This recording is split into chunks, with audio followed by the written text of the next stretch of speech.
Hello दोस्तों, कैसे हैं आप सब। मैं उम्मीद करता हूं कि आप सब ठीक होंगे। अगर आपने इस कहानी का पहला पार्ट नहीं देखा है तो पहले डिस्क्रिप्शन में दिए गए लिंक से इसका पहला पार्ट जरूर देखें, नहीं तो कहानी में मजा नहीं आएगा। ये कहानी उन पैरासाइट की है जो लोगों के शरीर के अंदर घुसकर इंसानों के बीच रहने लगे हैं। अब वे सारे इंसानों को खत्म करना चाहते हैं। कहानी की शुरुआत में बताया जाता है कि कई पैरासाइट इंसानों की बॉडी में छुपकर रहने लगे हैं, मगर इसी दौरान एक पैरासाइट सींची के हाथ में आ गया। सींची और उस पैरासाइट मिगी और सींची के बीच अच्छी दोस्ती हो गई, लेकिन पैरासाइट की वजह से सींची को अपनी मॉम को मारना पड़ा। इसीलिए सींची ने डिसाइड किया कि वह सारे पैरासाइट को ढूंढकर उन्हें मार देगा। वहीं पैरासाइट जिंदा रहने के लिए इंसानों को मारकर खा रहे थे। एक शहर में कई लोग मारे गए थे और पुलिस ऑफिसर को भी पता चल गया कि इन सारी मौतों के पीछे पैरासाइट का हाथ है। अब इंसानों को बचाने और पैरासाइट को खत्म करने के लिए एक मिशन शुरू किया गया, जिसका नाम ह्यूमन लाइफ प्रोटेक्शन रखा गया। इसके बाद हम दो ऑफिसर्स को देखते हैं जो पैरासाइट के केस पर काम कर रहे थे। वे एक आदमी और आगामी को पकड़कर अपने हेडक्वार्टर ले जाते हैं, जहां इस आदमी के सामने कई सारे लोगों को लाया जाता है। वे लोग इससे पूछते हैं कि बताओ, वह पैरासाइट है या इंसान। और आगामी वैसे तो एक सीरियल किलर था, लेकिन उसके पास एक खास एबिलिटी थी जिससे वह पता लगा सकता था कि वह इंसान पैरासाइट है या फिर नॉर्मल इंसान।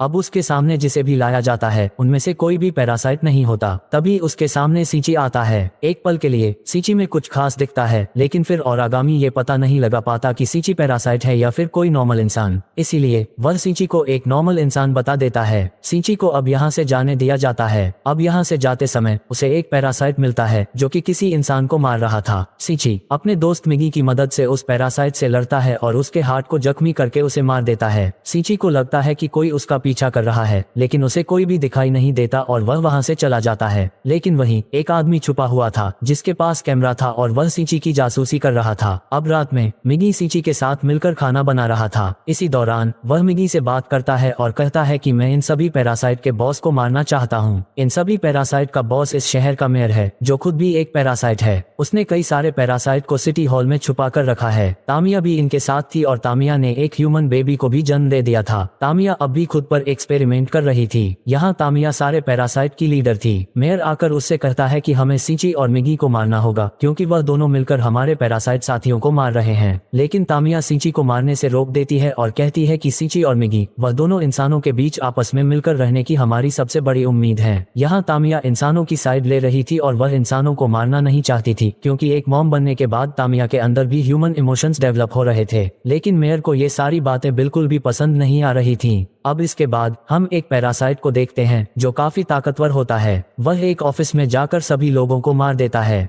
थोड़ी देर बाद जब यह खबर मेयर को मिलती है तो वह अपने सबसे ताकतवर पैरासाइट यानी गोटू के पास जाता है, जो पियानो बजा रहा था। मेयर उससे पूछता है कि वहाँ लोगों को तुमने मारा है, लेकिन गोटू मना करता है और कहता है कि वह काम मिक्की ने किया होगा। यहाँ गोटू के अंदर एक नहीं बल्कि 5 पैरासाइट रहते हैं और उनमें से एक पैरासाइट का नाम मिक्की होता है। अब एक बॉडी में 5 पैरासाइट होने की वजह से गोटू यहाँ सबसे खतरनाक पैरासाइट होता है। मेयर गोटू से सींची और मिगी को मारने के लिए कहता है। वहीं तामिया सींची और मिगी को ऑब्जर्व कर रही थी और तामिया ने ही उस आदमी कोरामोरी को सींची के पीछे लगा रखा था। कोरामोरी ने कई सारी फोटो भी ले रखी थी और वह उन दोनों को खतरनाक समझ रहा था। इसलिए वह तामिया से कहता है कि हमें इस बारे में पुलिस को बता देना चाहिए, लेकिन तामिया उसे ऐसा करने से मना कर देती है। दरअसल वह तामिया से प्यार करने लगा था, क्योंकि उसे पता नहीं था कि तामिया ही सारे पैरासाइट की लीडर है। वह रात में अपने घर आता है। वह अपनी बेटी के साथ घर में अकेला रहता है और उसकी वाइफ की कई साल पहले डेथ हो गई थी। कोरामोरी अपनी बेटी से कहता है, क्या तुम्हें नई मॉम चाहिए? लेकिन उसकी बेटी कहती है, डैड मजाक मत करो, अपनी शक्ल देखकर बात करो, इस उम्र में आपसे कौन शादी करेगी। कोरामोरी अपनी बेटी की बात का बुरा नहीं मानता, वह काफी खुश था। वहीं दूसरी तरफ सातोमी को दिखाया जाता है, जो सींची की गर्लफ्रेंड है, लेकिन वह सींची से नाराज थी, क्योंकि सींची ने ये बात छुपाई थी कि वह पैरासाइट से जुड़ा हुआ है और उनके बारे में सब जानता है। सातोमी नाराज होकर चली जाती है और सींची को पता चल जाता है कोरामोरी उसका पीछा कर रहा है, इसलिए सींची मिगी की मदद से कोरामोरी को पकड़ लेता है। फिर सींची को पता चलता है कि तामिया ने उसे उसके पीछे लगाया है। मिगी और सींची उसे बताते हैं कि तामिया खुद भी एक पैरासाइट है, बल्कि वह तो सबसे चालाक पैरासाइट है। कोरामोरी इस बात पर विश्वास नहीं करता है, इसीलिए सींची तामिया से मिलता है। तामिया सींची से बात करती है और उसे कहती है कि तुम्हें सावधान रहना होगा, क्योंकि मेरे कलीग तुम्हें मारना चाहते हैं। तामिया कहती है कि वे लोग अब भी इंसानों को ही मारकर खा रहे हैं। वह सींची से कहती है, मुझे थोड़ा समय दो, मैं उन्हें इंसानों की तरह रहना और इंसानों जैसा खाना खाना सिखा दूंगी। लेकिन सींची कहता है, अगर उन्होंने इंसानों को मारा तो मैं क्या करूं?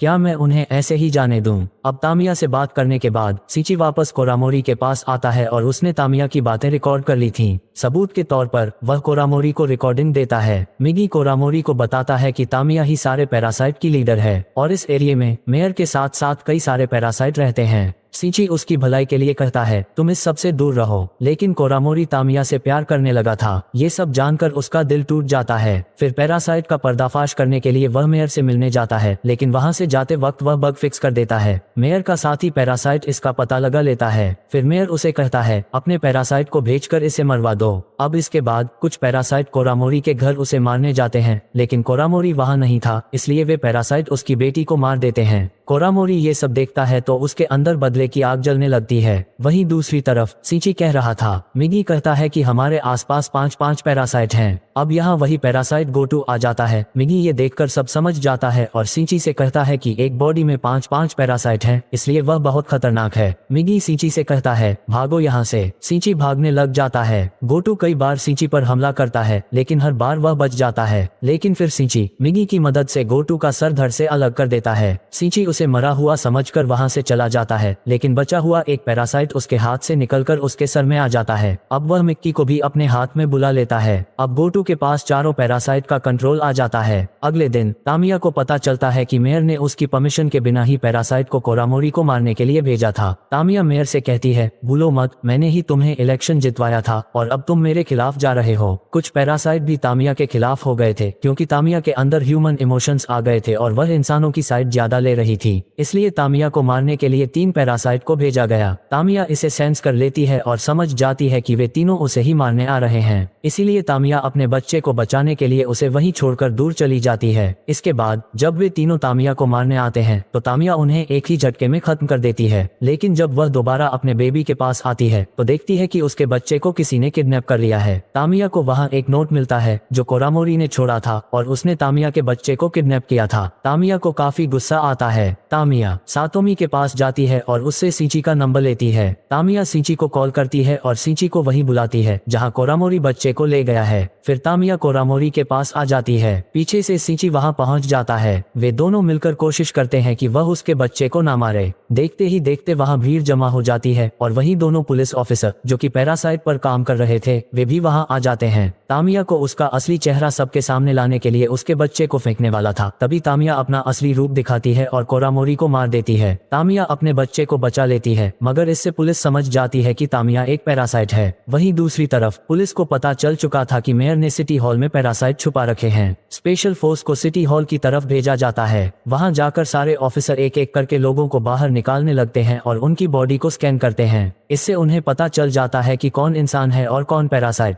वे लोग पैरासाइट को पहचान कर उन्हें दूसरी तरफ ले जाकर मार देते हैं। तभी पैरासाइट ये सब समझ जाते हैं और एक पैरासाइट एक ऑफिसर को मार देता है। वहीं सीरियल किलर को भी वहां लाते हैं और उसकी मदद से सारे ऑफिसर अंदर जाकर पैरासाइट को पहचानते हैं और एक एक करके उन सभी पैरासाइट को मार देते हैं। फिर ये सब मेयर के पास जाते हैं। मेयर यहाँ एक नेता की तरह एक भारी भरकम स्पीच दे रहा था और कहता है तुम्हें क्या लगता है कि ये तुम्हारी जीत है? इंसान ही असली मॉन्स्टर हैं जो अपने फायदे और अपने आप को बचाने के लिए दूसरी प्रजातियों को मार रहे हैं। यहाँ मेयर की स्पीच खत्म होने पर पुलिस ऑफिसर उसे शूट कर देते हैं, लेकिन फिर ये सब देखते हैं कि मेयर तो कोई पैरासाइट था ही नहीं, बल्कि वह एक इंसान था। और आगामी ये सब देखकर हंसने लगता है, क्योंकि वह शुरू से ही जानता था कि मेयर कोई पैरासाइट नहीं था, बल्कि एक नॉर्मल इंसान था। तभी वह पीछे देखता है जहाँ वही पैरासाइट गोटू खड़ा था। उसे देखकर सीरियल किलर डर जाता है। सारे ऑफिसर उसे एक साथ गोली चलाते हैं, लेकिन गोटू एक शील्ड बनाकर बच जाता है। सीरियल किलर वहां से भाग जाता है, क्योंकि वह समझ चुका था कि अब वहां क्या होने वाला है। फिर गोटू अपनी पावर से तबाही मचाना शुरू कर देता है। वहीं दूसरी तरफ पुलिस ऑफिसर समझ चुके थे कि तामिया एक पैरासाइट है, इसलिए वे तामिया को खतरनाक समझकर उसे शूट कर देते हैं। तामिया अपने बच्चे को प्रोटेक्ट करती है, जिससे उसे कई सारी गोलियां लग जाती हैं। सीची सबसे रुकने के लिए कहता है, लेकिन अब देर हो चुकी थी और तामिया मरने लगती है।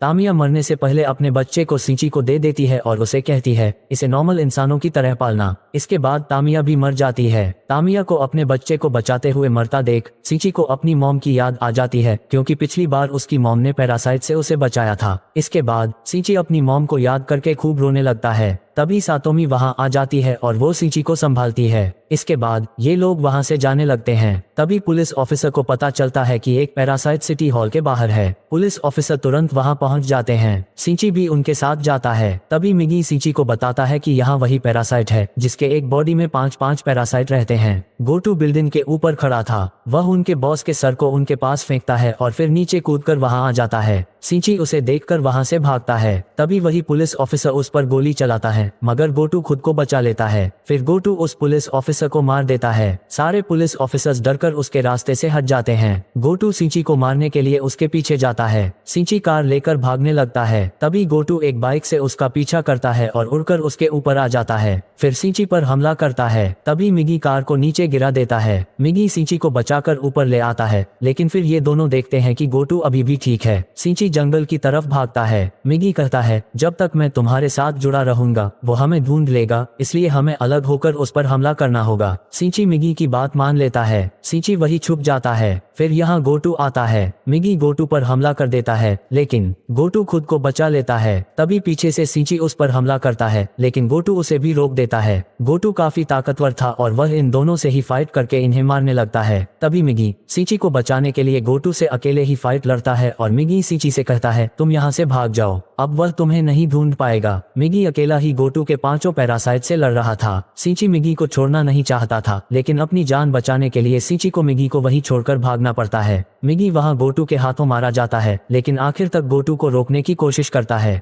फिर मिगी मर जाता है। सिंची भागते हुए एक जगह छिप जाता है। सिंची काफी जख्मी हो गया था। सिंची सातोमी को कॉल करके यहाँ बुला लेता है। सातोमी उसका ख्याल रखती है। अगली सुबह सिंची देखता है कि मिगी के कुछ सेल्स अभी भी उसके अंदर ही हैं। पिछले पार्ट में हमने देखा था कि जब सिंची मर रहा था तो मिगी ने उसे बचाने के लिए अपने कुछ सेल्स उसके शरीर में छोड़ दिए थे। उन सेल्स की मदद से उसके हाथ में हलचल होने लगती है। वह समझ जाता है कि गोटू अब उसे फिर से ढूंढ लेगा। सिंची सातोमी को यहीं छोड़कर गोटू के सामने जाता है और सिंची उसे अपने पीछे आने के लिए कहता है और भागता हुआ एक फैक्ट्री में पहुंच जाता है जहां कचरा जलाया जाता है। गोटू वहां पहुंचकर फाइट करने लगता है। सिंची गोटू के अंदर एक लोहे की रोड घुसा देता है, लेकिन इससे गोटू को कुछ नहीं होता। गोटू रोड निकालकर सिंची से कहता है, इससे मुझे कुछ भी नहीं हो सकता, मैं सारे इंसानों को खत्म कर दूंगा, क्योंकि इंसान ही इंसान के सबसे बड़े दुश्मन हैं। ये कहकर गोटू सिंची पर हमला कर देता है। इसके बाद मिगी हमले को रोक देता है। फिर मिगी कहता है, मैं उसके अंदर चला गया था, यह मेरा एक प्लान था। यहाँ गोटू सिंची को मारने की कोशिश करता है, लेकिन मिगी सिंची को बचा लेता है। इसके बाद यहाँ गोटू को कुछ होने लगता है। मिगी उसे बताता है, तुमने जो रोड मारी थी उस रोड पर कई सारे केमिकल थे।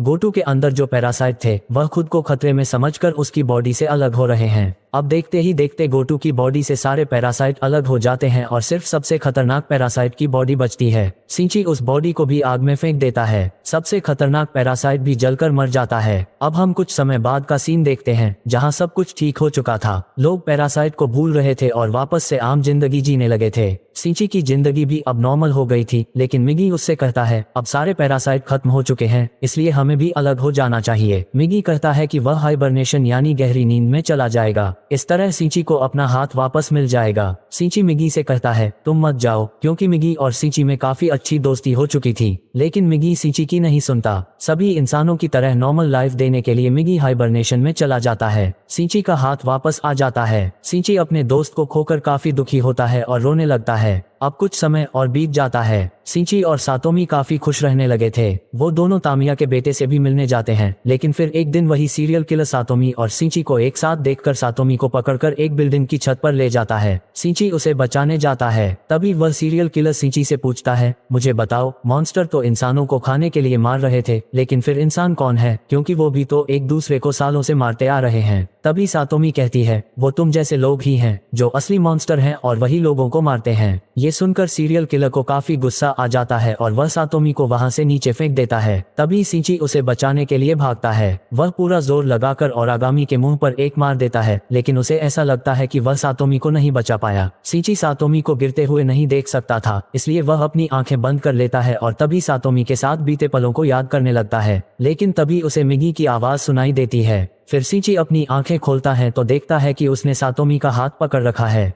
फिर सातोमी को ऊपर खींचता है। सीची को लगता है कि मिगी वापस आ गया और उसने सातोमी को बचा लिया। सीची मिगी को याद करने लगता है। कहानी यहीं खत्म हो जाती है। तो दोस्तों, ये था पिछली कहानी का सेकंड पार्ट। उम्मीद है आपको यह वीडियो पसंद आई होगी। अगर वीडियो पसंद आई हो तो वीडियो को लाइक करना मत भूलिएगा, और अगर आप हमारे चैनल द मूवी मिस्ट्री पर नए हैं तो हमारे चैनल को सब्सक्राइब कर लीजिएगा। फिर मिलते हैं नेक्स्ट वीडियो में।